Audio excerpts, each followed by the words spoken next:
Hello les amis, bienvenue dans ce nouvel épisode de Tomorrow Food. Aujourd'hui, on reçoit le fondateur chef exécutif de Mania. Il a piqué et pimpé la meilleure idée du monde, en l'occurrence plier ses pizzas en 4. On appelle d'ailleurs ça les pizzas portafolio. Générique.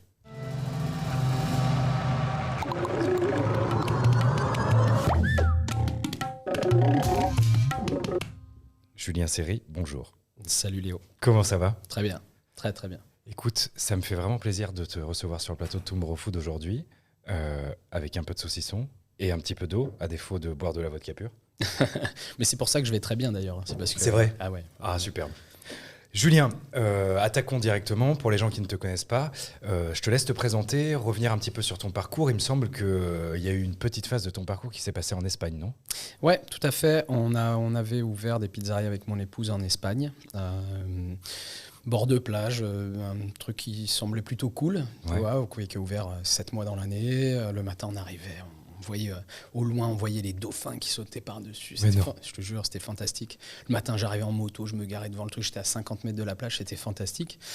Sauf que ça collait pas avec ma démarche qualitative. On était sur une zone touristique et puis on a eu la crise qui est arrivée derrière, donc on a pris des décisions. Quand tu dis avec ta démarche qualitative, c'est que tu t'as fait des pizzas tout comme tu le fais aujourd'hui. Et en vrai, les clients, ils attendaient plutôt de la pizza bas de gamme et peu chère, c'est ça ? Pas bas de gamme, mais enfin, ils veulent quelque chose de facile. La pizza, en fait, le problème, c'est que c'est un produit où chacun a sa définition. Donc, les clients, quand ils arrivent dans une pizzeria, ils savent déjà ce qu'ils veulent. Ils savent s'ils veulent la pizza tartiflette. Enfin, tu vois, il y a des codes qui sont... La fameuse pizza tartiflette. La fameuse pizza tartiflette avec l'oriental et la dernière, la ananas. Mais On en reparlera de la pizza ananas, t'inquiète pas. Mais effectivement, ils arrivent avec des codes et puis moi, ça correspondait pas. Tu vois, par exemple, là-bas, on avait des clients qui rentraient et en Espagne, c'est la pizza barbacoa, pizza barbecue. Et tous les jours, ils rentraient. Tienes pizza barbacoa, tienes pizza barbacoa. Moi, ils me faisaient une tête comme ça, j'en pouvais plus, quoi. Et j'ai fini par leur faire, mais à ma façon, parce que la façon classique me convenait pas et ça leur plaisait pas parce qu'ils voulaient le truc avec la sauce industrielle. Un truc sympa, quoi. Ouais, ils voulaient un truc pas cool, quoi. Et moi, ça me plaisait pas. Donc, départ de l'Espagne. Oui. C'est ça. À ce moment-là, tu rentres en France ? Ouais, on revient en France. Vous rentrez en France, ton épouse et toi, pardon. Ouais, c'est ça, on rentre en France. J'ai travaillé un petit peu sur un projet qui s'appelle le Furco, qui est à Clermont-Ferrand. C'est un peu une mini Felicita, en fait. C'était un truc qui faisait 3000 m², immense, un truc vraiment, un ancien garage, c'était fou. Il y avait un pôle cocktail, donc avec des baristas qui travaillaient... Des produits de fou, ils faisaient des cocktails de dingue. Derrière, tu avais un chef gastro qui arrivait de chez Joël Robuchon, je crois. Et puis moi, j'étais là au milieu et je faisais les pizzas. Voilà. Putain, génial. Ouais, c'était top. Ouais. C'était top. Donc tu avais un stand et t'envoyais la pizza tous les jours. C'est ça. Ouais, on faisait une typologie de pizza facile à partager. Voilà. Et j'avais le contact avec les gens parce qu'ils m'avaient vraiment mis au milieu du truc. Tu vois. C'est génial. Ouais, c'était cool. Ouais. C'était cool. Et là, ensuite ? Et là, après ça, en fait, j'ai continué à souffrir un peu de cette frustration que j'avais déjà en Espagne parce que ça restait des choses faciles en fait. Les gens viennent, ils veulent... on était en Auvergne, donc ils voulaient de la pizza auvergnate, ils voulaient des trucs simples et moi j'avais vraiment envie d'aller plus loin dans la démarche. Donc du coup j'ai arrêté avec eux et pour moi un pizzaiolo il a 50% d'un cuisinier, 50% d'un boulanger. Ouais, il doit connaître un petit peu les deux. Et donc du coup j'ai arrêté avec eux et j'ai été travailler un petit peu en boulangerie quelques mois, je crois que ça a duré 6 mois, voilà, donc c'était pas facile pour vraiment comprendre comment ça fonctionnait. Et derrière j'ai entamé une formation professionnelle pour adultes dans un groupe pour adultes consentants. Non mais c'était un truc accéléré, on va dire, c'était tu fais sur 1 an ce que tu dois faire en 2 ans, donc c'était assez c'était puissant comme truc, ouais. Et à la sortie de ça, CAP cuisine, voilà, et tout ce qui va bien dans une super école, l'école hôtelière de Chamalières. C'est une très très bonne école qui a bonne réputation. Et là, c'était des sacrifices, mais parce que je voulais passer un cap dans ma carrière. En termes de qualité de produit, en termes de technicité, tu voulais t'assumer en tant que cuisinier, c'est ça ? Je voulais cuisiner un petit peu plus et puis je voulais changer les codes en fait. Okay. Tu vois, je voulais juste que moi ça c'est les pizzas sauce béarnaise avec la sauce de marque Bip, tu vois, mais qu'on jette dessus à la truc. Enfin, c'est cool, mais c'est trop facile en fait. C'est-à-dire que j'avais pas envie d'aller vers la facilité. Pour moi, tu retires la quintessence de notre métier, c'est quand tu transmets quelque chose à ton client. Voilà. Donc, et tu peux pas transmettre quelque chose à ton client si tu te contentes d'ouvrir des boîtes, que tu achètes du jambon tranché et que tu vois, il faut. Donc moi, je voulais aller plus loin. Après, c'est un modèle de business qui fonctionne, mais moi, j'avais pas envie de ça. J'étais encore jeune et je voulais aller plus loin. Quoi, est-ce que t'es vieux maintenant? Un peu. Si peu, Julien. Ah ouais, j'ai pris 10 ans en 2020 là. On va en parler juste après. Du coup, ce nouveau challenge, et c'est quoi? C'est directement Mania à la sortie? Comment ça se passe? Non, ça s'est pas passé comme ça. Donc ce fameux CAP Cuisine, je fais plusieurs stages dans des différentes maisons, voilà. Et pour clôturer ça, en fait, j'ai fait un stage chez Denis Ambroisi, donc parce que je voulais terminer sur une touche italienne. Voilà. Et donc, du coup, découverte, parce que Denis, en fait, il m'a décoincé. Moi, je suis arrivé chez lui, j'avais la toque, je cachais mes tatous, j'avais pas de barbe, j'étais, tu vois, vraiment très. Avant ça, j'avais fait des stages en restaurant étoilé, donc c'était très différent. Et lui, il m'a vraiment détendu, il m'a donné un peu le côté impulsif. Il m'a dit, il faut que tu. Voilà. Et avec Denis, on s'est liés d'amitié, et puis ce fameux concours, voilà, la pizza douée. Donc c'est un concours qui va lier un pizzaiolo, un chef pizzaiolo et un chef cuisinier pour faire une pizza à 4 mains. Et Denis voulait absolument le faire. Moi, je n'étais pas chaud du tout. Moi, je suis pas mauvais perdant, mais il faut que je sois gagnant si je fais un concours. Donc je savais ce que ça allait impliquer et je me sentais pas prêt. Et tous les jours, il m'envoyait des messages. Allez, Juju, on y va. Allez, Juju, on y va. J'ai fini par craquer et j'ai bien fait parce que à la suite de ce concours, en fait, il y a plein de choses qui se sont déclenchées. Vraiment, ça a été un déclencheur. Donc on ne l'a pas gagné, on est arrivé deuxième. C'est tout comme. Bah ouais, au final, on a retiré beaucoup de ce concours. D'ailleurs, cette année, je suis coprésident du jury sur ce concours. Magnifique. Donc c'est la boucle est bouclée, tu vois. vois.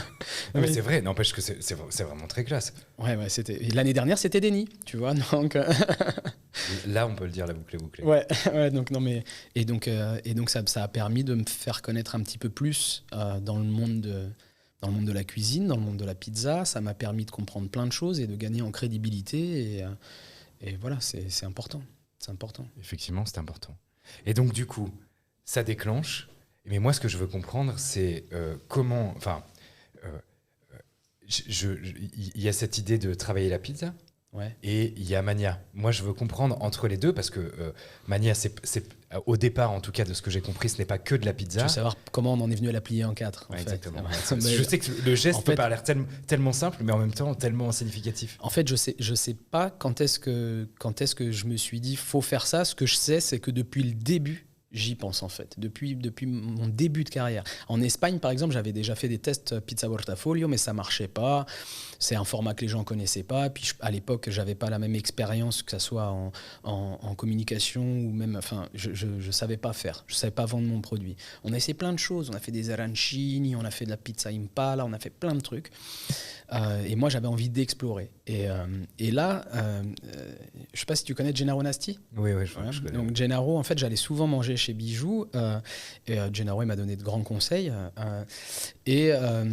Et donc, lui, il me disait, mais fais ce que tu as envie de faire. Et moi, j'étais clairement dans l'optique de faire une pizzeria gourmet, donc quelque chose qui ressemble un peu à Bijoux, mais je me sentais pas assez mûr, en fait. Alors, je disais, j'avais pas la barbe assez blanche. Et au final, donc, du coup, j'ai réfléchi à autre chose. Et puis, surtout, il y avait aussi une question de moyens. Je me suis dit, il faut que je trouve un plan B, un truc, parce que j'ai pas les moyens d'ouvrir un gros truc. Donc, j'ai revu mes ambitions à la baisse. Et la pizza portafolio, elle est revenue naturellement parce que pour moi, c'est vraiment le point de départ de la pizza. C'est la base. Le seul truc, c'est que chez nous, en Italie, la pizza portafolio, c'est, je dis toujours à mes clients que c'est le pain au chocolat ou la chocolatine. Chacun son clan. Pas d'histoire. Ouais. Mais qu'on a, nous, en Italie, c'est presque... Enfin, à Naples, c'est tu vois la quiche Lorraine que tu manges quand tu vas... À n'importe quelle heure, tu arrives, tu as ta quiche Lorraine, la boulangère te dit, je la chauffe. Ouais, chauffez-la, tu la manges tout de suite. Ou tu la ramènes à la maison. Et la pizza portafolio, à Naples, c'est ça. C'est-à-dire que tu la trouves à toute heure, elle est toujours là pour toi. La pizza, elle est arrivée dans la rue aussi grâce à cette typologie de pizza et la pizza frite. Donc donc c'était un bon point de départ. Et pour commencer, c'était le renouveau pour moi, cette affaire. Donc pour commencer, ça me semblait bien de... Voilà, ça n'exclut pas que plus tard, il y aura peut-être d'autres choses. Mais, oui, complètement. Ouais. Donc, mais en tout cas, tu démarres avec ça. Avec du coup un corner relativement petit, c'est ça ? Minuscule, ouais. On fait, je crois qu'on a 23 mètres carrés, le premier Mania, avec une partie salle qui fait presque 10 mètres carrés. C'est-à-dire qu'il faut quand même préciser pour ceux qui ne connaissent pas que s'il y a 5 personnes qui attendent à l'intérieur et qui font la queue, la partie salle, tout d'un coup, perd la moitié de sa capacité. Ouais, non, c'est vrai que c'est assez petit, mais c'était même, je vais même te dire quelque chose. Au départ, on avait fait les demandes d'autorisation, ça n'a pas pu se faire, mais on voulait carrément mettre un spot sur l'extérieur, en fait. Le comptoir directement vers l'extérieur. Comme à Naples. Et on n'a pas pu le faire parce que comme était foutu le local, ça passait pas. Et puis bon, les autorisations, c'était compliqué. C'est toujours un truc sympa, les autorisations. Ouais. Mais bon, c'est pas grave, tu vois, finalement. Du coup, on a travaillé un petit peu plus sur l'atmosphère du lieu et ça a été presque... Ce fardeau a été presque bénéfique parce que si on avait fait que du à emporter comme ça, peut-être que les clients n'auraient pas compris qu'on travaille certains produits et qu'on ait des pizzas à certains prix. Mmh. Donc là, ça nous amène en novembre 2018, l'ouverture de Mania. C'est ça. Comment ça se passe ? C'était la cata. Est-ce qu'il y a déjà une ouverture qui s'est bien passée dans la restauration ? Franchement, je me pose vraiment la question. Non, bon, alors, l'opening qu'on a fait, c'était super, il y avait beaucoup de monde, ça a été voilà, mais moi, je voulais quand même faire un mois à blanc pour comprendre parce que, tu vois, tu arrives avec un nouveau produit, quoi. Donc, tu arrives avec quelque chose, une vision différente. Il fallait quand même le montrer, l'expliquer et surtout voir si ça plaît. Parce que si ça plaît pas, tu vois, c'est pas la peine de pousser, quoi. Oui. Tu vois, donc, premier soir, on a ouvert, on était surstaffé. Je crois que j'avais 2 pizzaiolos, j'avais deux personnes en caisse et puis un commis. Enfin, on était surstaffé. On a dû faire, je sais pas... Franchement, je me souviens pas, mais on a dû faire 4 ou 5 pizzas. Ouais. C'était la cata. Vraiment, c'était la cata. À ce moment-là, uniquement vente à emporter et sur place. Ouais. Okay. Ouais. Mais parce que les gens, en fait, c'était la cata parce que les gens venaient chez nous, ils voyaient pizzeria, ils voulaient une pizza et puis du coup, voilà. Puis bon, et puis, alors, faut dire un autre truc. C'est que quand on a ouvert Mania, rue Notre-Dame-de-Lorette, là, on est sur le haut de la rue Notre-Dame-de-Lorette, au 48. Là, c'était vraiment, il y a 2 ans, c'était vraiment pas le quartier ouf. Hein. Et quand on s'est posé là, tout le monde nous a dit « Mais qu'est-ce que vous faites ? Vous êtes des dingues !» Et bon, c'était pas cher, tu vois. Oui, tu t'es positionné là, c'était pas pour rien non plus. Et finalement, on a bien fait parce que la rue, elle a pris beaucoup de valeur. Il y a maintenant des commerces de vraiment super qualité. Il y a des super trucs. Donc, mais à l'époque, nous, on a repris une crêperie qui faisait des crêpes Nutella. Hein. Oui. Ok, je les vois, ces crêperies du 9e. Voilà. On les connaît. Donc tu vois, elles sont ouvertes très très tard. Ouais, très, c'est très ça. Tard, c'était un truc ouvert super tard. Donc quand on a repris le truc, c'était un gros changement de clientèle. C'est pas comme si on reprenait déjà un truc qui faisait de la pizza ou qui était dans un super lieu de passage. On n'était pas en face de la bouche de métro. Hein. C'était compliqué. Tu nous dis que le départ un peu complexe. Est-ce que tu arrives à identifier un moment qui a fait levier ou la clientèle est venue petit à petit, t'as fidélisé? Comment ça s'est passé? Bon, déjà, le premier mois a été difficile parce que le premier mois, on n'a pas communiqué du tout et que moi, je me suis imposé ce mois à blanc pour comprendre et puis pour étayer un peu ma carte, mon offre et tout ça. On a fidélisé un peu de clients, donc les clients qui habitaient dans le coin, qui étaient déjà sur la bonne mouvance sur laquelle le quartier était. Voilà, donc, mais vraiment, ce qui a changé, c'était l'opening press. Ouais. Là, notre attachée de presse, elle a fait un travail fantastique. Elle fait toujours un travail fantastique. On ne change pas une équipe qui gagne. Mais elle a fait un travail fantastique. On a eu un super opening. Elle a su détecter vraiment les points positifs et les mettre en avant comme il fallait. C'est-à-dire que moi, ça, c'était pas mon métier, en fait. Mon métier, c'était de faire de la pizza à ce moment-là. Donc, et après l'opening, ça a été très, très vite. Et là, du coup, bam, bam, bam, ça enchaîne, du succès, des retours clients ultra positifs, un produit qui se positionne. Non, mais c'est assez rare, mine de rien. Tu vois, aujourd'hui, beaucoup de typologies de cuisine, il y a peu de cuisines qui sont nouvelles dans la manière de consommer. Tu as quand même réussi un truc que peu de gens arrivent, d'autant plus avec la pizza. Franchement, Julien, faut rendre à César ce qui est à César. Tu as quand même réussi ce produit qui est ancré dans la culture française à arriver en disant, alors non. Moi, je fais pas des pizzas. Arrête tous les gars. Je fais des pizzas pliées en 4.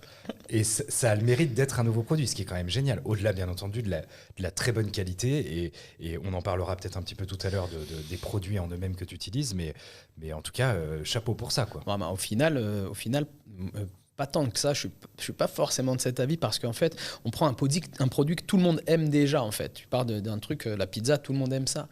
Et quand tu as envie de faire accepter quelque chose à quelqu'un, tu vas pas l'amener tout de suite vers l'inconnu. Tu vas d'abord le rassurer. Donc nous, on le rassure d'abord avec le côté pizza, et puis derrière, après, on lui impose de la plier en 4. C'est bien amené. C'est bien amené. Premier établissement.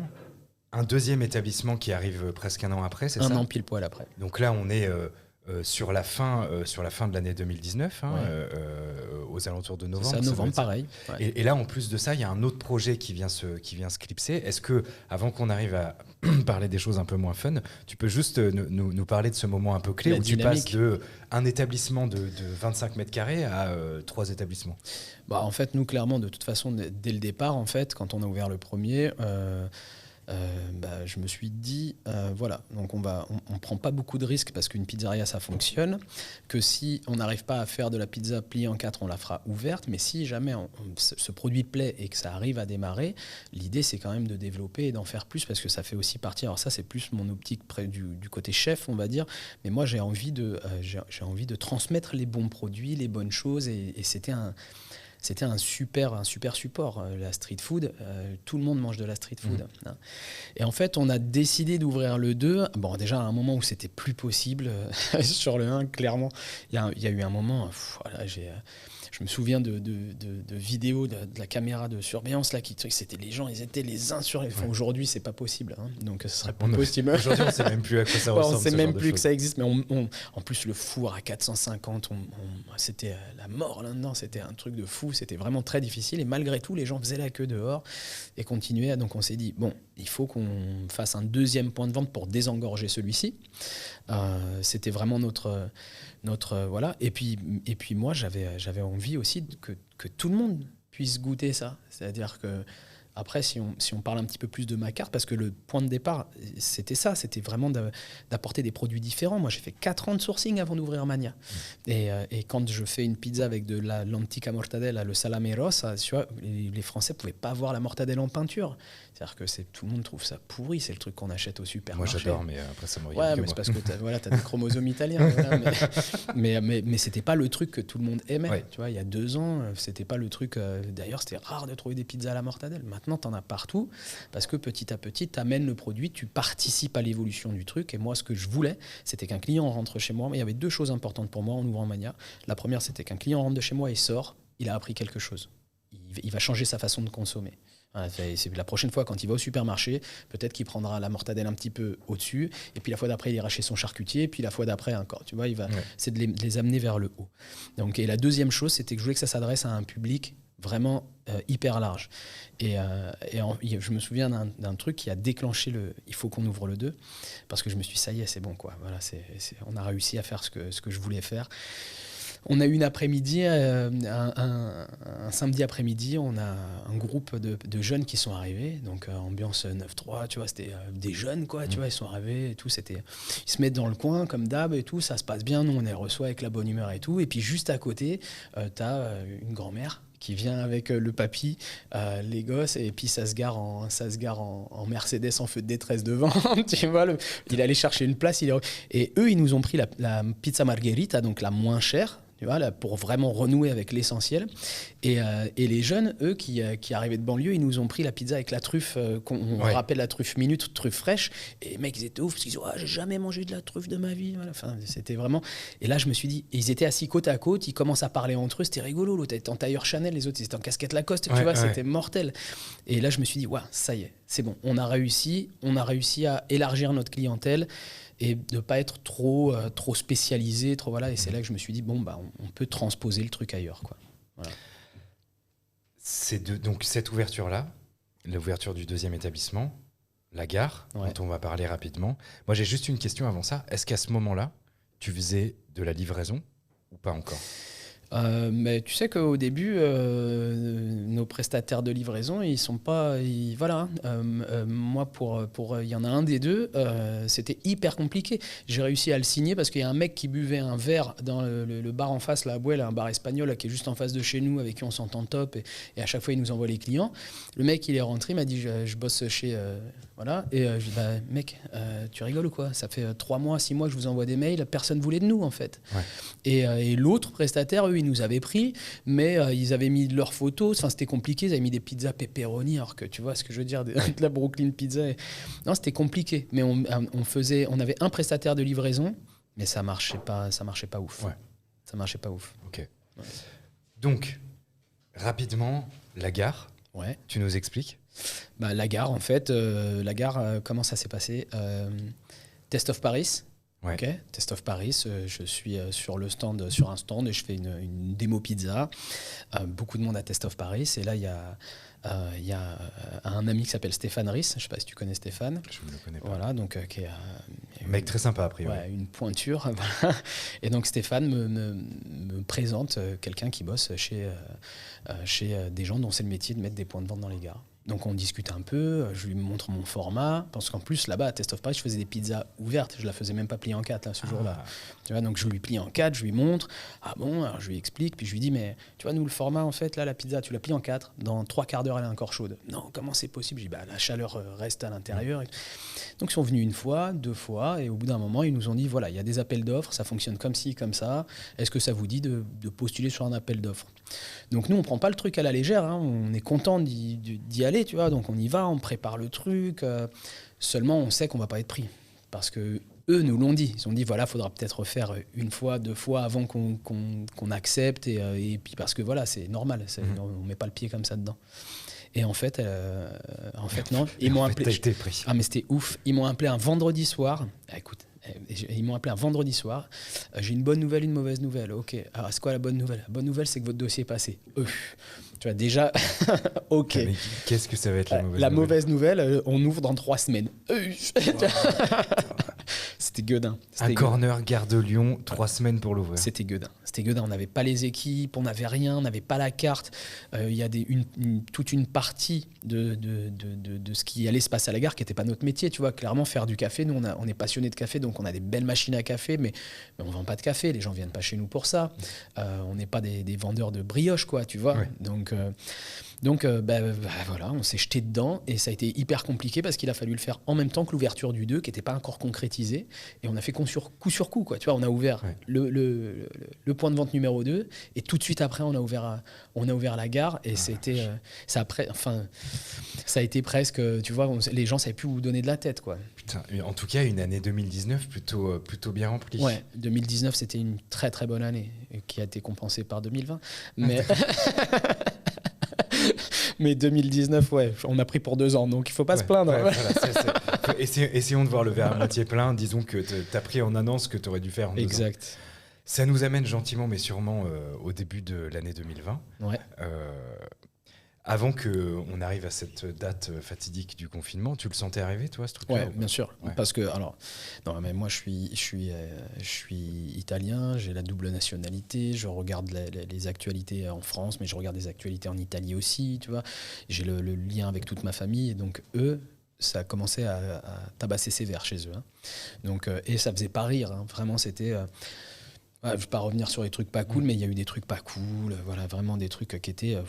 tu vois, tu te dis, ils sont en train de vivre ça. Tu vois, et donc, moi, déjà, j'étais hyper strict avec toutes mes équipes, surtout à la gare, quoi. Parce qu'à la gare, t'imagines, le passage qu'il y a, on a mis, très vite, on a mis les visières, très vite, après, on est passé au masque, le gel désinfectant. D'ailleurs, petit à petit, on a senti la psychose monter, que ça montait, parce qu'on se faisait piquer les gels, quoi. Les mecs, au début, tu te rappelles, il y avait pénurie de gel, on se faisait taper des gels tous les jours, quoi. C'était ouf. Donc, on a senti que la psychose commençait à monter, et du coup, moi, j'étais déjà ancré dans mon truc. Je me disais que voilà, il fallait pas jouer au con avec ça, quoi. Et justement, en parlant de jouer au con, Julien, on arrive du coup mi-mars 2020. Ouais. Notre cher président nous annonce que la France entière va être confinée. Tous les commerces qui ne sont pas des commerces de première nécessité, en l'occurrence les bars, les restos et pléthore d'autres commerces ferment.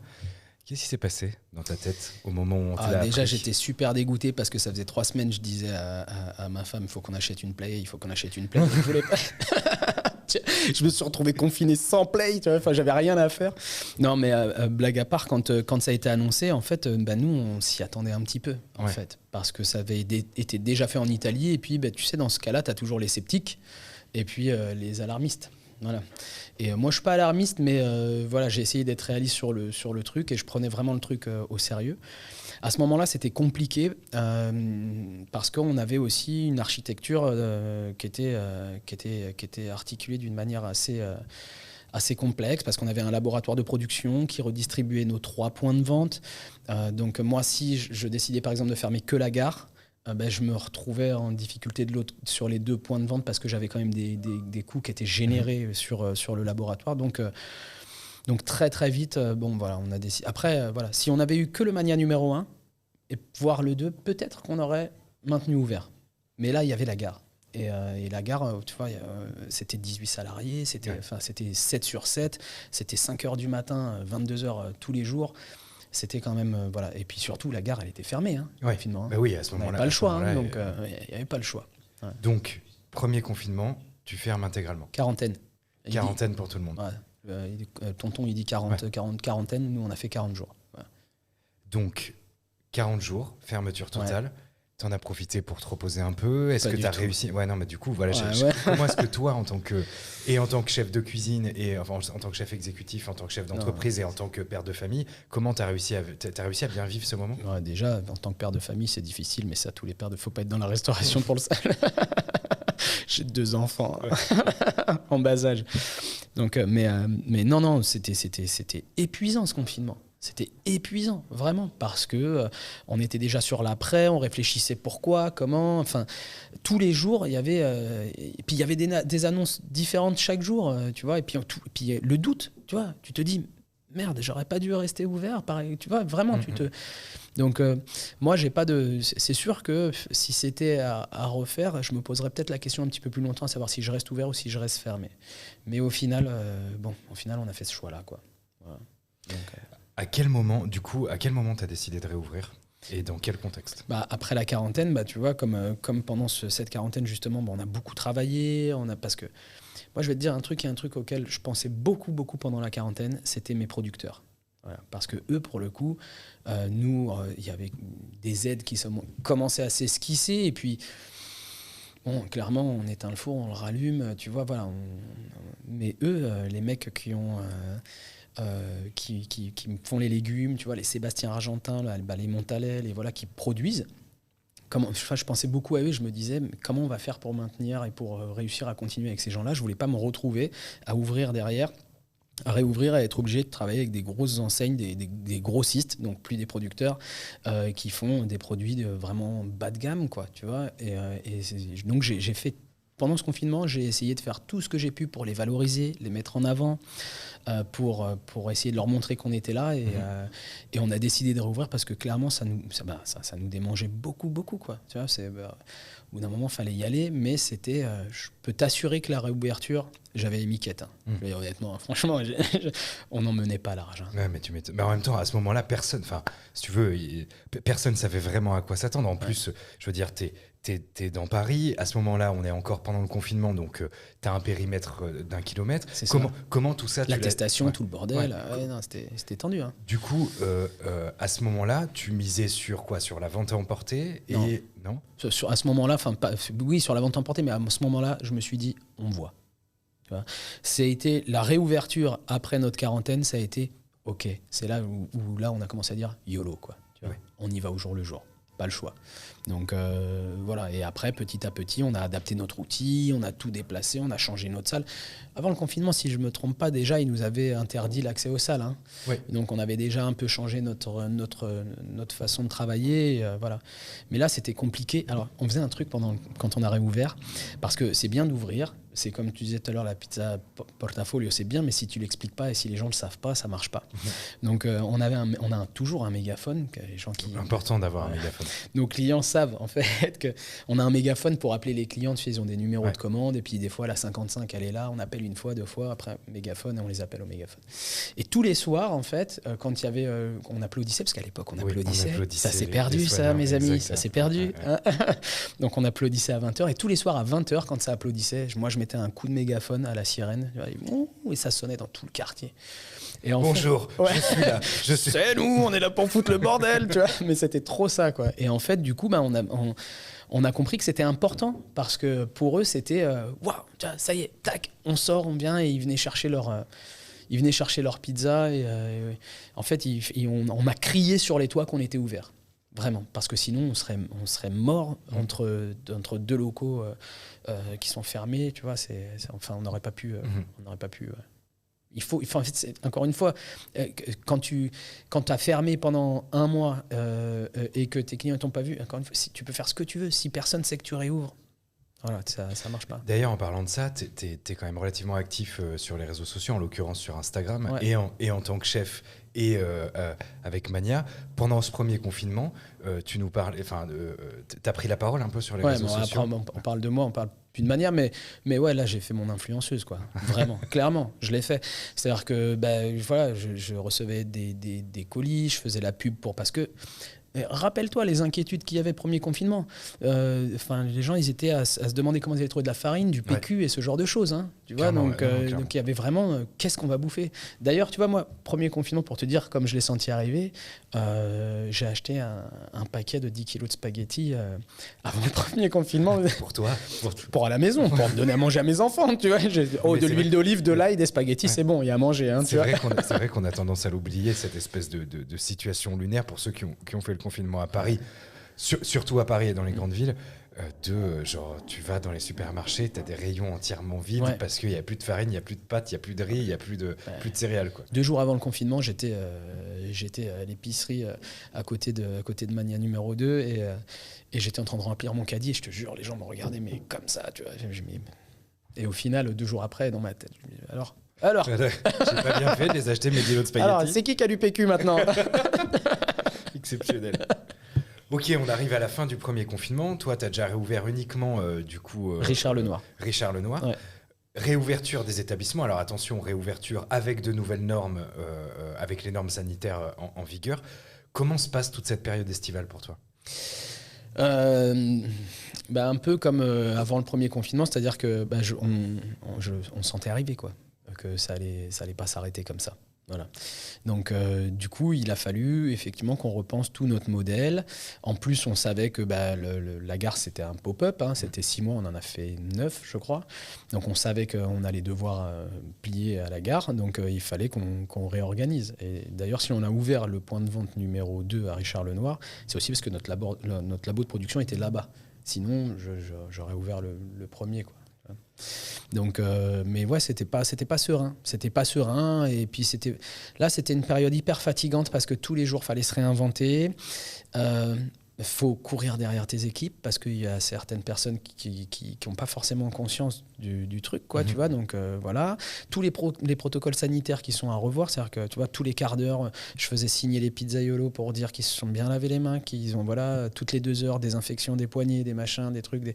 C'était vraiment, en fait, c'était une vraie charge de travail en plus. Et puis moi, j'ai eu une autre charge de travail, c'est que tous les jours il fallait que je m'adapte. Tu vois, quand on nous a autorisé les terrasses, par exemple.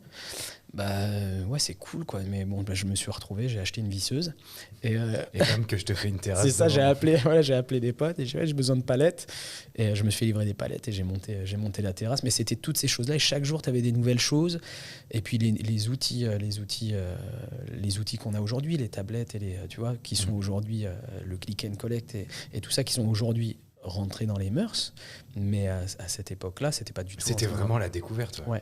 Alors nous, on l'avait démarré avant le premier confinement, mais on l'exploitait pas, tu vois. Donc et du coup là, il a fallu qu'on l'exploite à fond. Et en fait, mon métier a changé à ce moment-là, vraiment. Il a fallu se réinventer.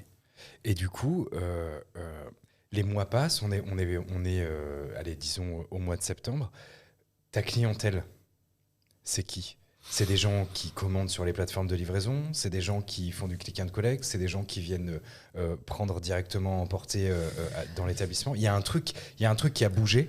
Il y a une part qui a augmenté de ces canaux-là ou pas du tout ? Non, entre les 2 confinements, c'était pas plus de click and collect. Ça oui.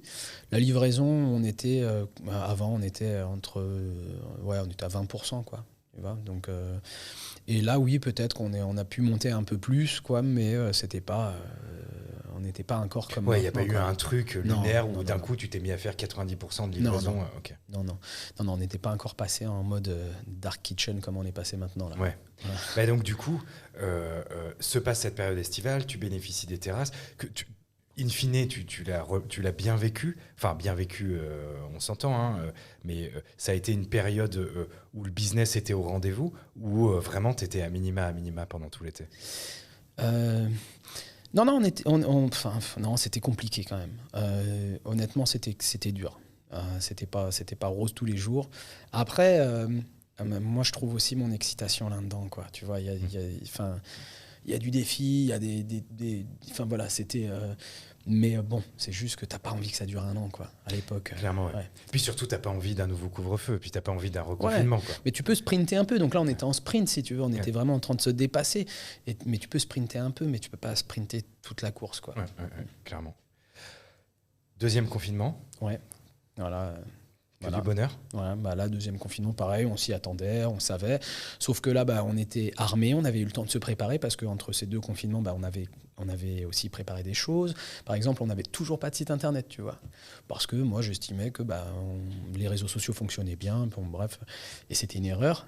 Et du coup, on a mis en place ce site internet, on l'a fabriqué entre les deux confinements.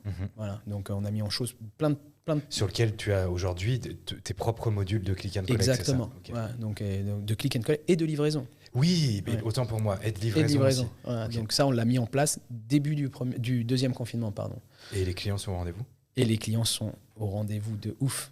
Non, mais ce qui est vachement bien, on a vu aujourd'hui, on voit actuellement là, pendant la période que l'on vit, une vraie problématique autour de la livraison, avec des acteurs qui essayent de se différencier et qui expliquent que les plateformes, pour ne pas les citer, pour certaines, il y a des choses à redire, il y a des zones d'ombre, il y a certains acteurs qui du coup expliquent par A plus B que tu t'appuies sur ces plateformes, mais tu trouves aussi d'autres solutions pour émerger. Carrément, puisque tu vois, on parle des plateformes et voilà, et on ne va pas les citer, tout le monde sait qui c'est, mais Uber Eats et Deliveroo. Voilà, très bien, ça c'est fait. Mais en fait, moi, un mec qui me prend 30% de ce que je gagne, c'est un associé.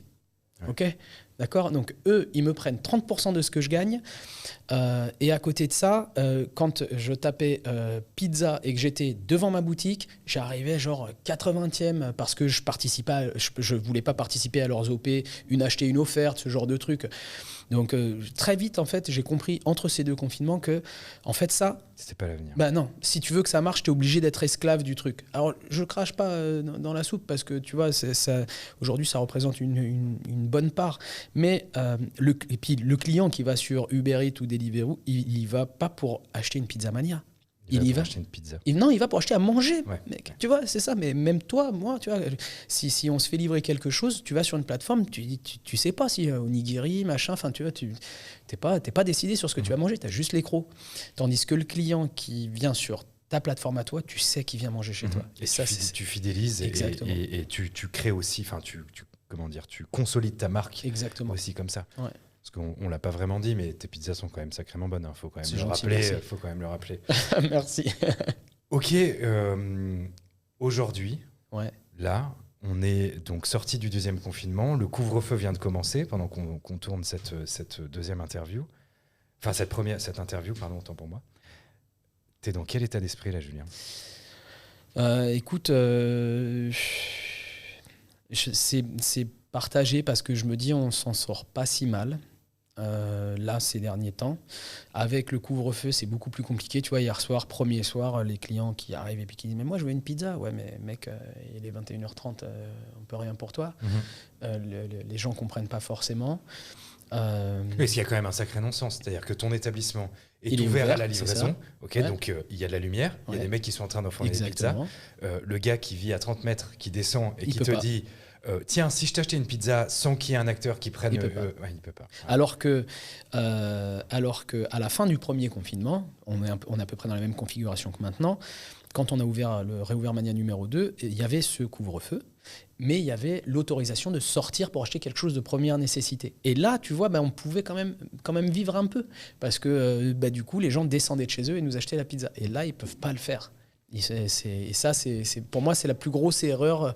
Et c'est ce qui va nous mettre dedans. Et c'est ce qui. Voilà. Mais ce qui est quand même dingue, tu vois, c'est quand tu fais un pas en arrière, tu te dis, OK, la restauration traditionnelle, donc ceux qui ont uniquement le service à table, déjà eux, l'année, ils l'ont vu passer. Tu vois. Ouais. Ils l'ont regardé comme ça, ils se sont dit, OK, c'est terminé. 2020, elle n'était pas pour moi, celle-là. Les acteurs qui avaient un produit, des acteurs comme toi, qui avaient un produit avec lequel tu arrives d'une manière ou d'une autre à t'en sortir, parce que ton produit, il peut se consommer pas seulement à table, assis sur une chaise, il peut se consommer en marchant, il peut se consommer sur un banc, il peut se consommer à la maison, il vit relativement bien, t'as bossé pour.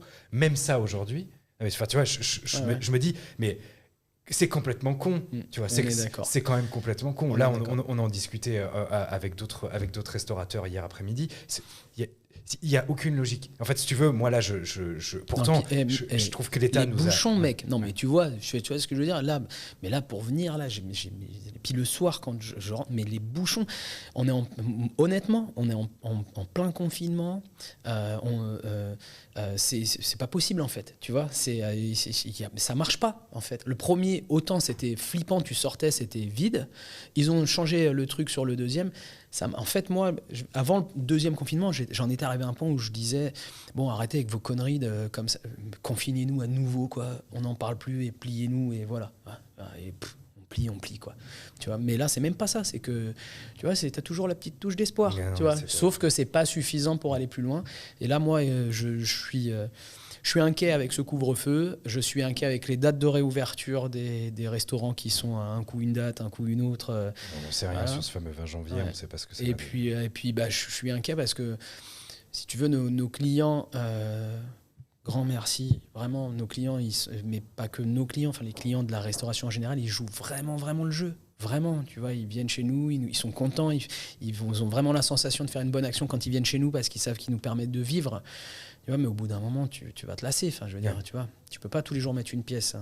Non, complètement. Ok. Bah écoute, on arrive gentiment mais sûrement, Julien, vers la fin de cette interview. Ouais. Morgane me fait signe qu'on a déjà bien avancé dans le temps. Ok. J'ai 3 questions. Ok. Je crois. 3 questions ou 2 questions ? 2 questions. La première question, celle que l'on pose à tous les invités de Tomorrow Food. Si 2020 était un plat, ça serait quoi, Julien ? Pour toi ? La pizza à l'ananas, parce que ouais, c'est facile, je sais. Non, mais les gens ne savent pas. Parce que je me permets de faire une mini parenthèse. Le mec qui est en face de moi est un génie. Un jour, il s'est dit tiens, cette fameuse pizza à l'ananas, qui du coup pour les mecs qui sont des pionniers de la pizza est un peu une aberration, si j'ai bien compris. C'est ça. Julien s'est quand même dit attends, je vais vendre un supplément ananas au resto, voilà. Exactement, parce qu'il n'y a que les cons qui ne changent pas d'avis. En revanche, Julien, est-ce que tu peux nous dire combien coûte le supplément ananas chez Mania ?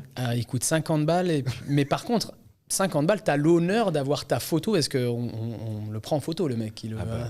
Et on le met dans la boutique. Je dis pas où on met dans la boutique, mais on met sa photo dans la boutique. Voilà, telle date, tel mec a acheté le supplément ananas. Faut pas être obtus. Donc, je te le souhaite, franchement, Julien, je te le souhaite. À la gare, je te jure que tous les jours, il y avait des gens qui voulaient nous prendre ce supplément ananas. Et quand on leur disait c'est 50 balles, ils étaient choqués. Putain, exceptionnel. Ils étaient choqués. Donc une pizza à l'ananas pour Julien. Parce que c'est pas infaisable, mais que c'est pas dans ce qu'on a l'habitude de voir, tu vois. Et là, c'est ça, quoi, 2020. C'est pas insurmontable. Enfin, c'est difficile, c'est compliqué. Mais s'il faut le faire, faut le faire. À 50 balles, mais faut le faire. Exceptionnel. Et enfin, dernière question, Julien. Si on avait pu avoir une 3e personne avec nous aujourd'hui, peu importe l'époque, peu importe les frontières, t'aurais aimé qu'on ait qui avec nous sur le plateau ? Denis Mbroisi. Denis Mbroisi ? Ouais. Ok, tu me donnes une bonne idée pour la saison 2 de Tomorrow Food, à savoir proposer à Denis Mbroisi de venir nous rejoindre. Pourquoi pas même faire une émission tous les 3 ? Allez, ouais, Denis, Denis depuis le début. On a tous un bienveillant. Denis, c'est aussi mon Jiminy Cricket. Ouais. Tu vois, voilà, il a toujours été là pour moi. Puis on a beaucoup d'amitié. Puis c'est quelqu'un que j'admire parce que pour le coup, là où ça a été dur pour les chefs, lui, là, il excelle sur sa capacité d'adaptation. Il a fait un hot dog de poulpe, si je me trompe pas, un truc de fou. Là, il vient de faire un truc qui s'appelle Piuma, où il fait des burgers à base de poulet, mais c'est dingue. Tu vois, le mec, il faisait de la carbo à la base, enfin, tu vois, des carciofi à la Judea, tu vois, des trucs rien à voir. Et voilà. Le mec s'adapte. Encore une fois, adaptabilité, persévérance. En tout cas, c'est ce qu'on te souhaite, du succès. J'espère que ça va vraiment le faire, de la force. Merci. On t'en donne et on espère te voir très bientôt, Julien. En tout cas, compte sur nous pour continuer à manger la pizza pour ta folie. Ok. Merci. Du Merci succès à toi. vous. Ouais, bah écoute, on va essayer. Hein. Merci beaucoup, Julien. À très vite. Salut. Allez, ciao. ciao.